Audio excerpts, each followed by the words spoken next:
अवाम का और कौम का पाकिस्तान का लूटा हुआ पैसा जो मुल्क से बाहर शिफ्ट हो जाता है, और ताकत तबकों और हल्कों ने खुद बैठ के इस लॉ को अमेंड कर दिया और अपने आप को एनआरओ दे दिया। वो पॉलिटिकल इंजीनियरिंग में शरीक कार रही है और अब भी वो कर रही है। इमरान खान को गिरफ्तार किया था इस्लामाबाद हाई कोर्ट के सराउंडिंग से, और फिर उसको एग्जीक्यूट कराने के लिए वो रेंजर्स आ गए, जिसका रेंजर्स का बताया गया कि जनाब वो सेक्रेटरी इंटीरियर को हमने कल खत लिख दिया था कि आप इसको एग्जीक्यूट कराएं। सेक्रेटरी इंटीरियर जब कोर्ट में आया उसने कहा जी मुझे तो पता ही नहीं था।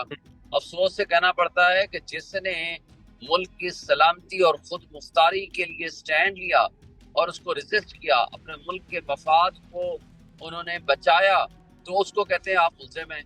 और जिन्होंने मुल्क के मफाद के बरअक्स फॉरेन इंटरवेंशन के जरिए, साजिश के जरिए इक़्तिदार में आए और ये कहे कि बेगर्स आर नॉट चूजर्स, और उन लोगों को आपने मुद्दई बना दिया।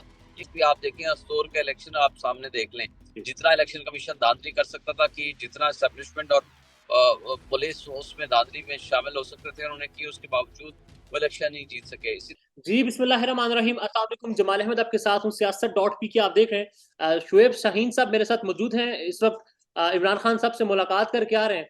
सर, बड़ा फैसला आज आया सुप्रीम कोर्ट ऑफ पाकिस्तान से। नैब की जो तरमीम थी उन सबको कलअदम करार दिया गया है। उस फैसले के हवाले से क्या कहेंगे आप?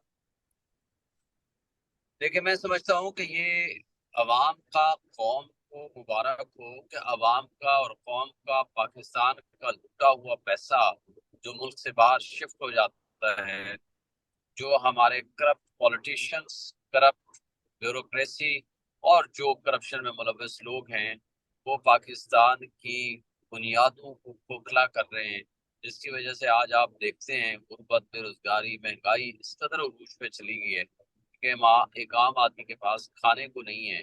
तो ज़ाहिर है उसका ये तो नहीं हो सकता कि हमारी उसमें पर जो करप्शन और वर्स्ट गवर्नेंस है उसका अमल दखल ना हो। ज़ाहिर है उसी वजह से ये सब कुछ हुआ है। तो अगर हम इस तरह कौम के लूटे हुए पैसों को उन लोगों के हवाले कर दें जिन्होंने इसको करप्शन को फरोग दिया है, यानी शरीफ फैमिली के जो वकील हैं वो लॉ मिनिस्टर थे, वो कानून बनाने वाले थे, और उसको पास करने वाले वो लोग थे जो खुद बेनिफिशरीज थे, जिनके अपने मुकदमात थे नैब के अंदर, नैब कोर्ट्स के अंदर। तो बात यह है कि हमारे यहाँ आपने देखा है कि ये एक रिवायत और रीत चल पड़ी थी कि यहाँ से करप्शन का पैसा लूटो और मुल्क से बाहर ले जाओ, और उसको कोई देखने वाला ना हो। और ताकत तबकों और हल्कों ने खुद बैठ के इस लॉ को अमेंड कर दिया और अपने आप को एनआरओ दे दिया। बहरहाल ये इमरान खान को क्रेडिट जाता है कि उसने इस लॉ की अमेंडमेंट को चैलेंज किया सुप्रीम कोर्ट में, और वो सक्सेसफुल रहे। एहतसाब का निज़ाम मजबूत होगा। बहरहाल ये अलग बात है कि नया माजी में भी और अब भी वो पॉलिटिकल इंजीनियरिंग में शरीक कार रही है और अब भी वो कर रही है। इस नैब लॉ की तरमीम के बावजूद आप देखेंगे किस तरह उन्होंने इमरान खान को गिरफ्तार किया था इस्लामाबाद हाई कोर्ट के सराउंडिंग से।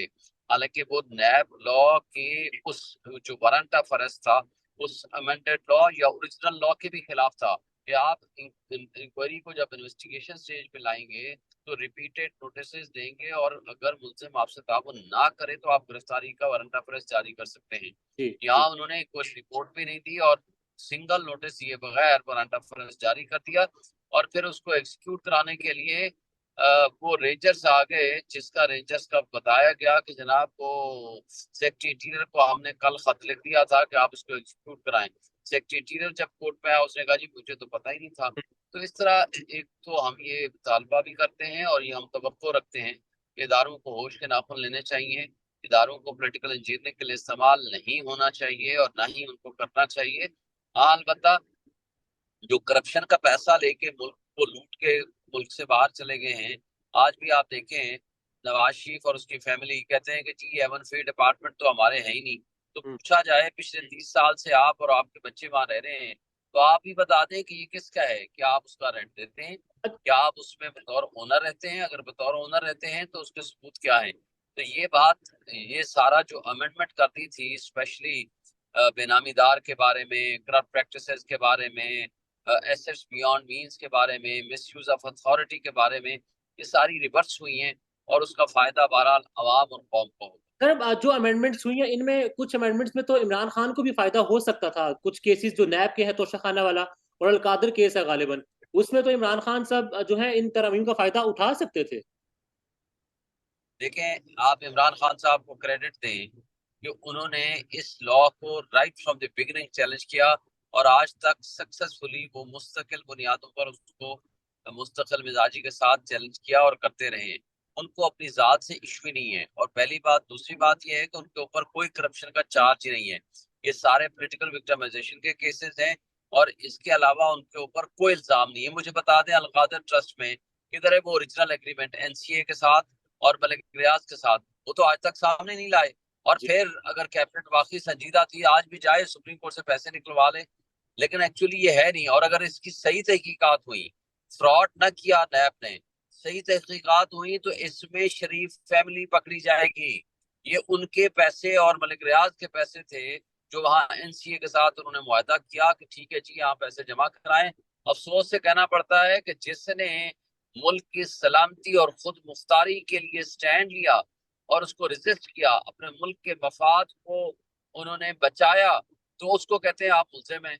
और जिन्होंने मुल्क के मफाद के बरअक्स फॉरेन इंटरवेंशन के जरिए, साजिश के जरिए इक़्तिदार में आए और ये कहे कि बेगर्स आर नॉट चूजर्स, और उन लोगों को आपने मुद्दई बना दिया। ये कितना काबिल अफसोस बात है कि आप तारीख में अपने आप को किस नाम से लिखवाना चाहते हैं, यानी गुलामी, गुलाम के तौर पर।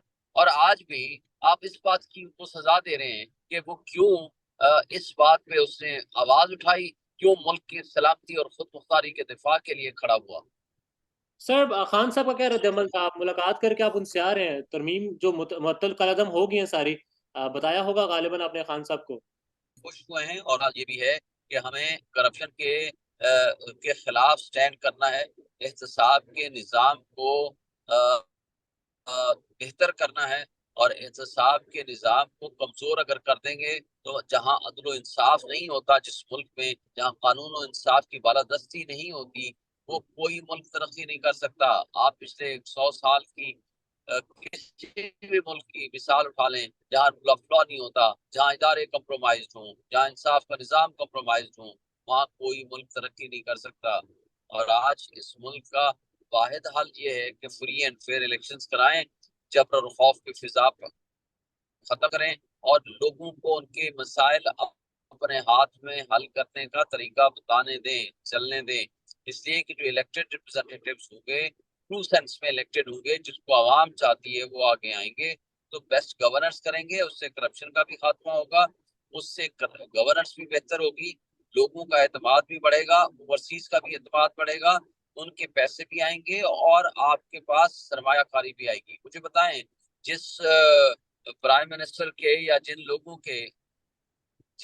के आज भी पैसे बाहर पड़े हैं, जिन लोगों का सरमाया बाहर पड़ा है, जिन लोगों की बच्चे बाहर हैं, जिनका बिजनेस बाहर है, तो उनको क्या लगे इस मुल्क में? आज अगर डॉलर का रेट बढ़ रहा है तो उनको क्या लगे? उनके तो पैसों का रेट बढ़ रहा है। उन्होंने तो यहाँ आकर के आपको ना इन्वेस्टमेंट करनी है, ना उनके कहने में किसी ने इन्वेस्टमेंट करनी है। वरना सबसे पहला सवाल ये होता है कि आप अपनी इन्वेस्टमेंट तो पाकिस्तान में ला नहीं रहे, तो आप जी। किसी को कैसे तरगीब दे सकते हैं कि आप आकर पाकिस्तान में आकर के इन्वेस्टमेंट करें? सर आप पीटीआई की सीसी के भी आप रुकन हैं, पीपल्स पार्टी का भी अब यही मुतालबा सामने आ रहा है, elections, free and fair elections, elections लाजमी होने चाहिए। किसी जगह पर जाकर किसी मकाम पर इत्तेहाद हो सकता है इस मामले पर, इस मुताले पर कि इलेक्शंस हों। देखिए, फ्री एंड फेयर इलेक्शंस के लिए हम हर किसी से बात करने को तैयार हैं, उसमें हमारा कोई इबाम नहीं है। हम्म। लेकिन क्वेश्चन ये है कि ये बारूदी सुरंग तो पीपल्स पार्टी वाले पीटीएम के साथ मिलकर बिछा कर गए हैं। क्यों उन्होंने सीसीआई का फैसला कराया 5 दिन पहले? अगर करना ही था पहले करते। हालांकि सीसीआई में अनइलेक्टेड 2 नुमाइंदे बैठे हुए हैं, चीफ मिनिस्टर्स, उसकी composition he unconstitutional and illegal है। तो लिहाजा मैं नहीं समझता कि वो वाकई संजीदा हैं। अगर वो संजीदा थे तो पहला मुतालबा उनका बिलावल साहब का आया कि आइन के मुताबिक 90 डेज में इलेक्शन करा दें। जब जरदारी साहब की स्टेटमेंट आई तो उनकी स्टेटमेंट तब्दील होगी कि नहीं, कोई बात नहीं, 100 दिन में करा दें, 105 दिन में करा दें, 120 दिन में करा दें। लेकिन चलो, जो सम एक्सटेंट देर आया दुरुस्त आया, तो अगर वो समझते हैं तो उनको स्टिक करना चाहिए अपने मुताबिक को कि 90 डेज में इलेक्शन कराएं। ये आइन का तकाजा है और उनको सुप्रीम कोर्ट में पटिशन फाइल करनी चाहिए। लेकिन वो खुद ही ये बारूदी सुरंग बिछा कर गए हैं। मेरा ख्याल है विकेट के दोनों तरफ खेल रहे हैं। हम्म। बहरहाल इससे ज्यादा हम उनके बारे में कोई और बात नहीं कर सकते। सर लास्ट बस कमेंट करते हैं, इमरान खान साहब अब जेल में हैं, इतलात ये हैं, सवाल ये आ रहा है सोशल मीडिया पर आपके जमात के सपोर्टर्स की जानिब से, फॉलोअर्स की जानिब से, कि खान तो जेल में है, पार्टी अब खामोश हो गई है, पार्टी कुछ कर नहीं रही, जो लीडरशिप है उनको गिरफ्तारी का खौफ है, वो बाहर नहीं आ रहे, कोई एहतजाज की कॉल या फिर कोई स्ट्रॉन्ग कॉल नहीं दी जा रही स्ट्राइक की। देखें, बात यह है कि लीडरशिप को कोई खौफ नहीं है। आप इस देखें, शाह महमूद कुरैशी साहब जेल में हैं, बाकी लीडर्स को या तो जेल में डाला हुआ है या वो अंडरग्राउंड है, हम्म। लेकिन वो सारे बाहर भी आ रहे हैं। उन्होंने 14 अगस्त को भी बाहर निकले थे, गिरफ्तारियां भी दी, और उसके बाद भी 6 सितंबर को भी निकले थे, गिरफ्तारियां भी हुई।